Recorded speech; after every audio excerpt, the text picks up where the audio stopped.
Hey everyone, it's Ethan Ormis back again for another video today, and welcome back to the channel, guys. We are here again for yet another music ranking, and in today's video we're going to be ranking my favorite songs from February 2022. So yeah, let's get into it. We're going to be doing my top 10, of course. That's what I've been doing. Well, when I've been doing these lists, but of course I'm going to try to do it every month this year. We'll see how it goes, but let's start things off. So at number 10, we actually have Kingpin Ghostwriter by 2 Chainz featuring Lil Baby off of 2 Chainz' new album, Dope Don't Sell Itself, sorry. I listened to this album, and honestly, I really I enjoyed it for the most part. I wouldn't say it's anything special. It's a pretty regular trap album, in my opinion, and this was the one song that really stood out to me the most because I was listening to it in my car, and my car has blown speakers, and my car's in rough shape, but nonetheless, it has blown speakers, and the bass goes hard in this song, and that's honestly, I think, the only reason why it's really making my list this month. I found February was a really weak month for music. I really struggled to even find 10 songs to get into my list, so thankfully I found an album that just came out, I think it was Thursday actually, so I was able to add some songs there, but yeah, I really struggled to find some songs for this month. So at 10 we have Kingpin Ghostwriter. Then at number 9 we have Ghetto Gods by EarthGang. Now, I didn't really think an EarthGang song would ever really make any of my top 10s, any of my rotation, because I've never really listened to EarthGang, but this was the album I was talking about. I think it came out on the 24th, which I think was a Thursday, and honestly, this album really surprised me. I'm going to talk about it, but I want to listen to it a couple times more before I actually give a full opinion on it, so yeah, this is actually a really good project that I enjoyed, and I think Ghetto Gods was a really good intro track to, of course, the title of the album, Ghetto Gods. So, or it is the title of the album, Ghetto Gods. I really enjoyed this song, and I think it's a song that will stick through my rotation for a little while, but it's not my favorite song from the album. So moving on, we'll go up to number 8. We have Still Countin' by Yeat, which was one of the singles leading up to Yeat's 2 Alive project, which was another pretty underwhelming project for me, but there's another song up here later in the list from this album. Like I said, I mean, I wasn't really expecting much from Yeat's album, but this was one of the few songs on the project I did enjoy. I'm a big fan of Rage Beats, as you guys know, or the Rage production. And of course, this is a big one. I love the Rage production on it, so kind of makes my list just because of the production more than anything. Obviously, with Yeat, you're not really getting anything too lyrical. I mean, there's a couple of decent lines throughout his album, but maybe I'll talk about that. I want to give his album another chance, too, before I end up talking about it, because, I mean, it wasn't a great first listen for me, so continuing on, we're going to go to number 7, and this is Zatoichi by Denzel Curry featuring Slowthai.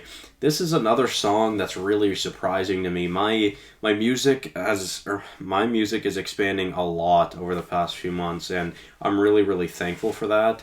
A big thanks to NFR Podcast. I'm sure anyone in the hip-hop or music community probably knows about them. They're really good, and I truly recommend watching their videos and their podcast because they're really great, and they really spread awareness of other artists, especially artists that I don't really give a look at. And you know what, Denzel Curry is one of them. I've never really considered Denzel Curry to be like a staple in my listening, so he has been so far this year, and honestly I think it'll continue. Walk-In is absolutely one of my favorite songs of the year, and I think with more time, Zatoichi could also be in that rotation. I really love the production on this song. It's very awesome, and I think it's very different from Denzel Curry's style in the past. I'm really excited for his album that's coming out, I think, at the end of this month, I think it's slated for the end of this month, so I'm very excited.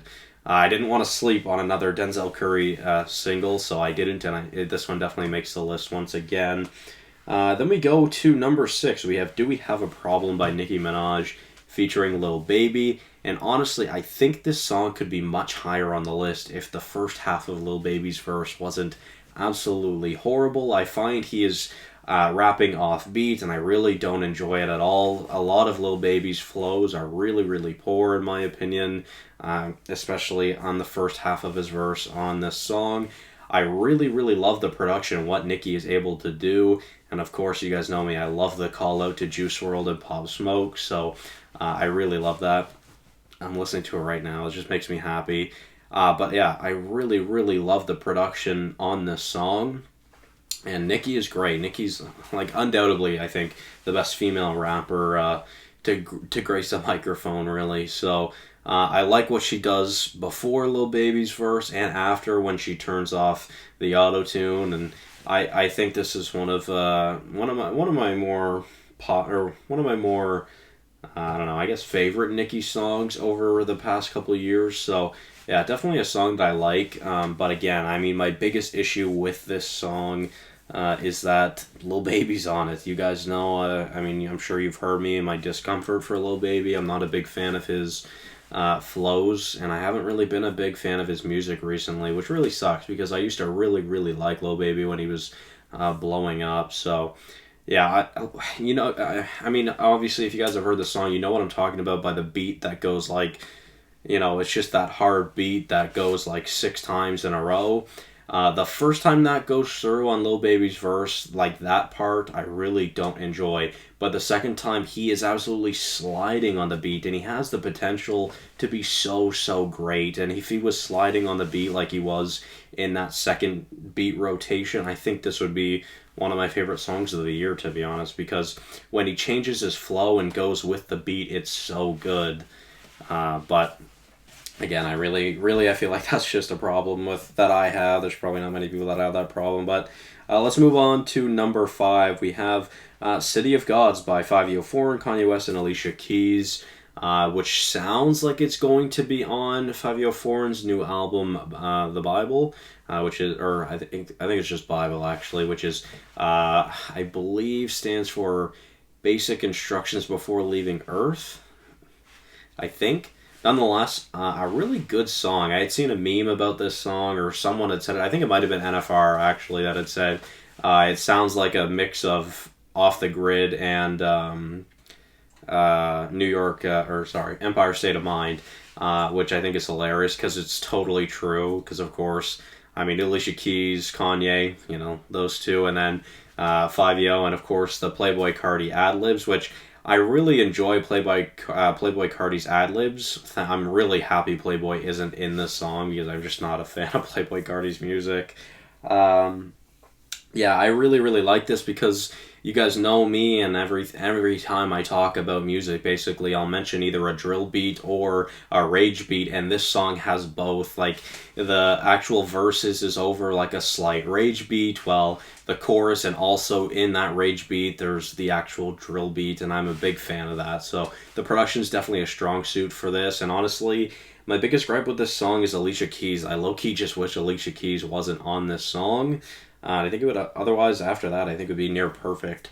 Now, I mean, we're going to the top 4, and these 4, I don't really have issues with any of them. So, number 4, we have Strong Friends by EarthGang, and honestly, I think this is a song that can grow throughout my list throughout the rest of the year, but only time will tell. Like I said, I want to give this album more of a chance before I end up talking about it, because I think I'm going to talk about it here on the channel for you guys. So yeah, shout out to EarthGang, because I'm a big, big fan of that song, and one of my favorite songs of February. Honestly, one of my favorite songs of the year so far. Then we go to number 3. We have Double by Yeat, off of Yeat's Too Alive. This is definitely my favorite song off the project. It's a great, great song. I think it's a hype song, and again, in my car, it sounds fucking awesome, just because of how absolutely loud the bass is and how blown my speakers are, so it's great. It's definitely nothing special. It's definitely just a hype song to get hyped to, and there's a slight rage production in it, of course, which makes me love it as well. And then we go on to number 2, which is actually Go Hard 2.0 by Juice WRLD.